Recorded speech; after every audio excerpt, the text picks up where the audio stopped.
السلام علیکم ورحمۃ اللہ وبرکاتہ۔ بسم اللہ الرحمن الرحیم۔ الحمد للہ رب العالمین، واشہد ان لا الہ الا اللہ وحدہ لا شریک لہ، واشہد ان محمدا عبدہ ورسولہ، صلوات اللہ وسلامہ علیہ وعلی آلہ وعلی اصحابہ ومن اہتدی بہدیہ واستنى بسنتہ الی یوم الدین، وبعد۔ بدعات کا ذکر ہر منگل آپ کے سامنے کیا جاتا ہے۔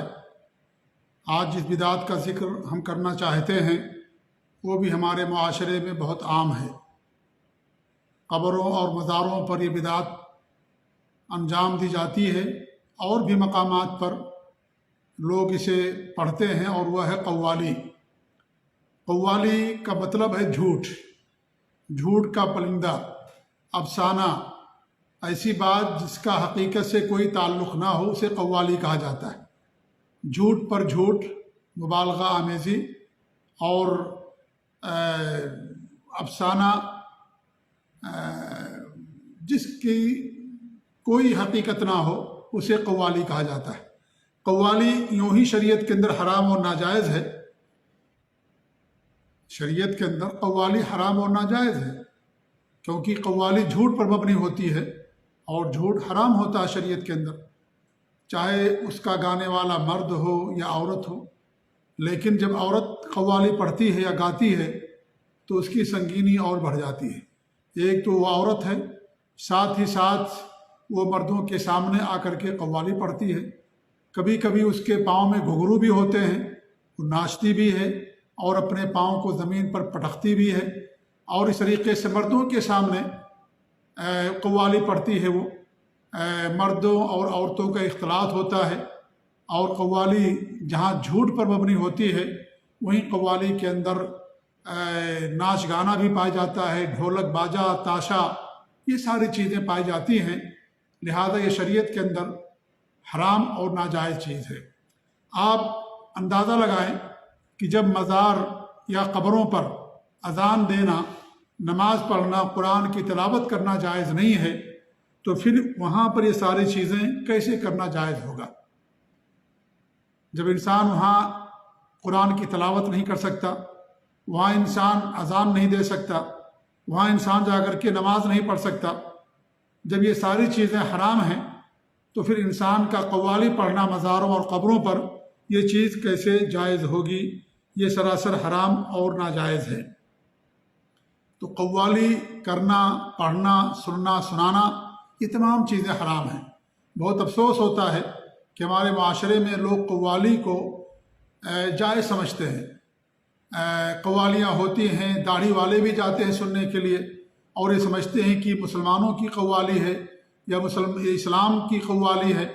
تو بہت سارے بارش داڑھی والے، نماز پڑھنے والے بھی قوالی سننے کے لیے جاتے ہیں، اور کہتے ہیں کیا ہے یہ، گانا تو نہیں ہے؟ ارے بھائی، گانے سے بھی بدتر چیز ہے، یہ حرام ہے۔ جیسے گانا حرام ہے ویسے یہ بھی حرام ہے۔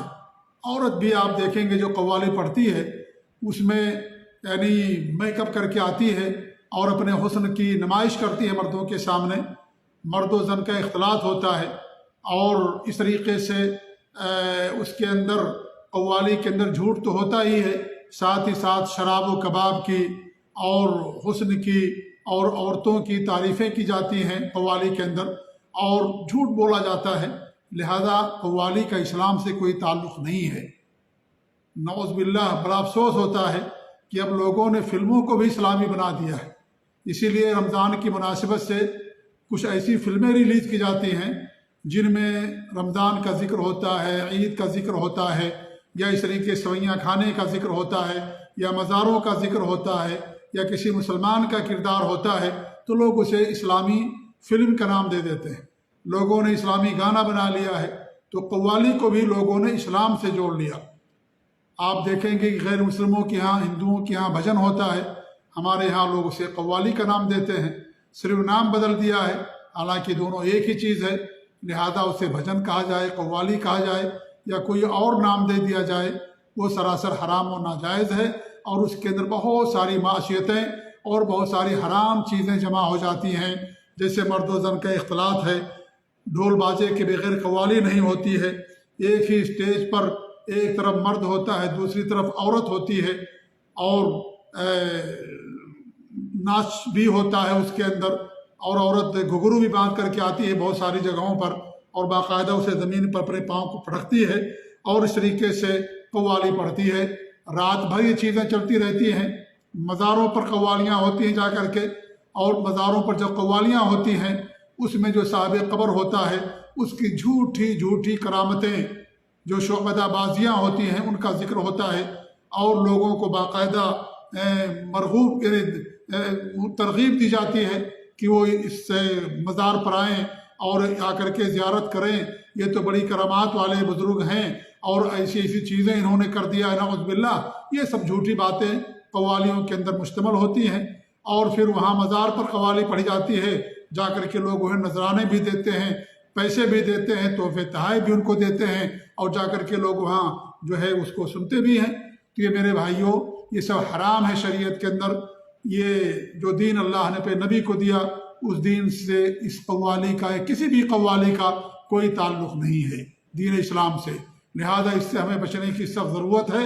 یہ دین حرام، یہ دین اسلام کے اندر حرام ہے، ناجائز ہے، اور یہ بہت بڑی بدعت ہے قبروں اور مزاروں پر قوالی کرنا۔ اللہ تعالی ہم سب کی حفاظت فرمائے۔ اللہ رب العالمین ہم سب لوگوں کو پہ نبی کی سنت پر قائم رکھے، بدعت اور خرافات سے اور ان تمام واہیات اور فضول چیزوں سے اللہ تعالی ہمیں اور پوری امت مسلمہ کی حفاظت فرمائے۔ آج امت مسلمہ کا اکثر مال اور دولت یہاں پر خرچ ہو جاتی ہے، ناجائز چیزوں میں، حرام چیزوں میں، جو اسلام کے اکثر مخالف ہے، وہاں پر جا کر کے لوگ پیسے اڑاتے ہیں، ناچنے والی عورتوں پر، گانے والی عورتوں پر، ان کے جیب سے مسجد کے لیے، مدرسے کے لیے، غریبوں کی امداد کے لیے، کتابوں کی طباعت اور اشاعت کے لیے، توحید و سنت کی دعوت کو دنیا کے اندر عام کرنے کے لیے ان کے جیبوں سے پیسے نہیں نکلتے ہیں، لیکن قوالی کے لیے، مزاروں کے لیے، گانے بجانے کے لیے، اور وہ چیزیں جو حرام ہے شریعت کے اندر، وہ اپنے پوری دولت کو لٹا دیتے ہیں۔ بہت افسوس ہوتا ہے۔ اسی کی سزا ہمیں مل رہی ہے کہ ہم نے دین کو چھوڑ دیا تو اللہ نے ہمیں بھی چھوڑ دیا۔ اللہ کے رسول کی حدیث ہے، احفظ اللہ یحفظک، تم اللہ کی حفاظت کرو گے اللہ تمہاری حفاظت کرے گا۔ اللہ کی حفاظت کا مطلب یہ ہے اللہ کے دین کی حفاظت، اس کے دین پر عمل، اس کے دین پر سختی سے کاربند رہنا، جس دین کو اللہ نے بھیجا ہے، جو اللہ تعالیٰ کے حکموں کا حکم، اللہ نے جس کے اندر اپنے احکامات نازل کیے ان پر عمل کرنے کا، اور جن چیزوں سے دور رہنے کا حکم دیا ان سے دور رہنے کا نام دین ہے۔ لہذا جب اس پر ہم عمل پیرا ہوں گے تب اللہ رب العالمین ہماری مدد کرے گا۔ ان تنصروا اللہ ینصرکم ویثبت اقدامکم، اگر تم اللہ کی مدد کرو گے تو اللہ تمہاری مدد کرے گا اور تمہارے قدموں کو ثابت کر دے گا۔ اللہ کی مدد اللہ کے دین کی مدد ہے، اس کے دین پر عمل پیرا ہونا ہے۔ اللہ کے نے جو فرض کیا ہے، جو واجبات ہیں، فرائض ہیں، ان تمام چیزوں پر عمل کرنا، اور جو محرمات ہیں، منہیات ہیں، ان تمام چیزوں سے دوری اختیار کرنا، یہی دین ہے اور یہی خلاصہ ہے کہ اللہ تعالیٰ کے حکم کو ماننا۔ وہ حکم یا تو کرنے کے تعلق سے ہوگا یا تو وہ حکم نہ کرنے کے تعلق سے ہوگا۔ اگر ہم نے اللہ کے حکم کو مان لیا، اگر نہ کرنے کا حکم ہے تو دوری اختیار کر لی، اور اگر کرنے کا حکم ہے تو ہم نے اس کے اوپر عمل کیا، ہمارے لیے اسی کے اندر نجات ہے۔ جب ہم ایسا کریں گے تب اللہ تعالیٰ کی مدد آئے گی۔ شرک اور بدعات اور خرافات، اللہ کی معصیت سے اور اللہ کی عبادات اور اس کے نبی کی اطاعت سے دوری اختیار کرنے سے اللہ کی مدد نہیں آئے گی۔ اللہ کی مدد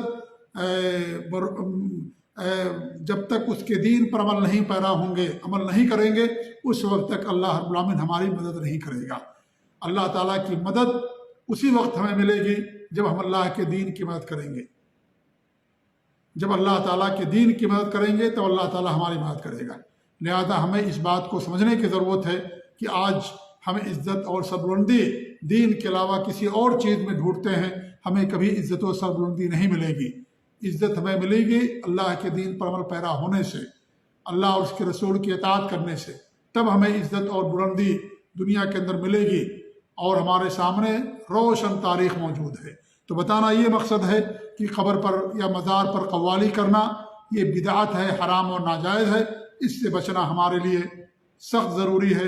اور کوئی بھی قوالی ہو، کہیں بھی پڑھی جائے، حرام ہے، ناجائز ہے، اس کے لیے جانا سننا یہ بھی حرام ہے، لوگ راتوں کو جا کر کے سنتے ہیں، ایسے مشاعرے ہوتے ہیں، مشاعرے بھی حرام ہیں، اس میں جانا سننا، وہاں بھی شراب و کباب اور رقص و سرود اور اس طریقے سے دین کے خلاف بہت ساری باتیں وہاں ہوتی ہیں۔ عورتیں شاعرات آتی ہیں اور اپنے اشعار پڑھتی ہیں اور لوگوں سے داد وصول کرتی ہیں اور اپنے حسن کی نمائش کرتی ہیں، اور وہاں بھی ساری رقص و سرود اور شراب و کباب اور جوانی اور اس طریقے سے وہ چیزیں جو شریعت کے حرام ہیں، ان تمام چیزوں کا باقاعدہ ذکر کیا جاتا ہے، اور پوری رات انسان جا کر کے مشاعرہ دیکھتا ہے یا قوالی سنتا ہے، تو یہ ساری چیزیں حرام ہیں، ساری چیزیں حرام ہیں۔ اللہ کے رسول صلی اللہ علیہ وسلم نے عشاء کے بعد جاگنے سے منع کیا، اللہ یہ کہ کوئی ضروری کام ہو تو انسان جاگے دین کے لیے اور توحید و سنت کے لیے اور اس طریقے سے خیر کے کاموں کے لیے، لیکن گناہ کرنے کے لیے انسان کا جاگنا تو اور زیادہ سنگین جرم ہو جاتا ہے۔ تو اللہ تعالی ہم سب کو ہر طرح کی بدعات سے محفوظ رکھے، آمین۔ وصلی اللہ علی نبینا محمد وعلی آلہ وصحبہ اجمعین، وجزاکم اللہ خیر، والسلام علیکم ورحمۃ اللہ وبرکاتہ۔